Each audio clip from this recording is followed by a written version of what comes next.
Welcome to our channel. Happy hours. Stay happy with us. UBS agrees emergency rescue of Credit Suisse.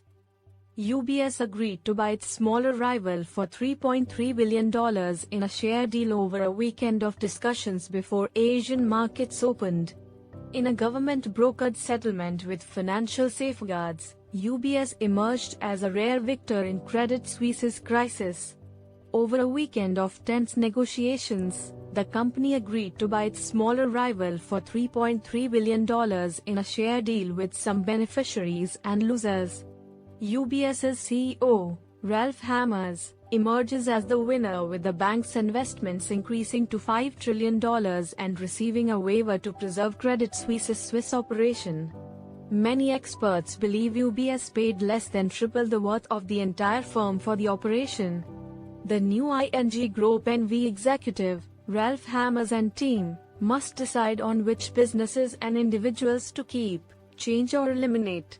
With 56 billion francs in badwill and 9 billion francs in Swiss government guarantees to cover losses, they have some financial support.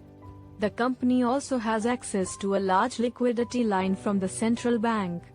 UBS will halt share buybacks temporarily, but will continue to pay out progressive dividends. The many losers, top Credit Suisse shareholders, Gulf investors, old and new, suffer greatly. In just 15 weeks after acquiring a share in Credit Suisse's latest capital issue, Saudi National Bank suffered a loss of 1.1 billion francs.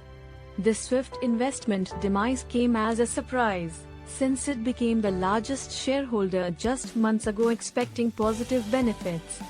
More concerning still, the bank's head has ruled out any increase in Credit Suisse holdings. Qatar Investment Authority suffered losses from the previous financial crisis and had a major investment in the bank's AT1 notes, which were written down to zero in the sale. It is uncertain if Kia still held that debt. The merger was expedited by changes in Swiss regulations, and shareholders will not have a say. Ulrich Körner, Credit Suisse's CEO, Ulrich Körner, is leaving after failing to turn around an acquired struggling lender.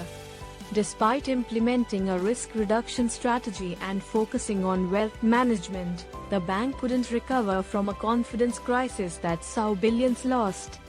The government had to intervene due to mounting pressure. Michael Klein, Citigroup's plan to revive First Boston and turn it into a Wall Street advisory powerhouse is now in tatters.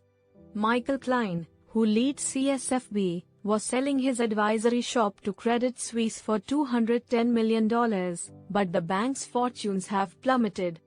UBS chairman Callum Kelleher stated they are pleased with their investment bank and plan to cut Credit Suisse risk, but did not discuss CSFB specifically. AT1 bondholders, Swiss regulators will impose losses on $17 billion of extra Tier 1 bonds, meant to prevent taxpayers from covering bank failure costs. This debt write-down represents the largest loss for Europe's $275 billion AT1 market to date. Shareholders received some consideration, despite usually being first in line for losses.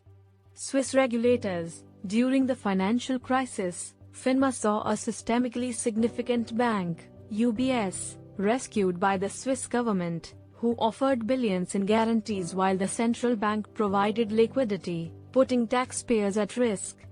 Switzerland's finance minister, Karine Keller-Sutter, acknowledged it was the only way to stabilize global financial markets. Thanks for watching. Keep support us.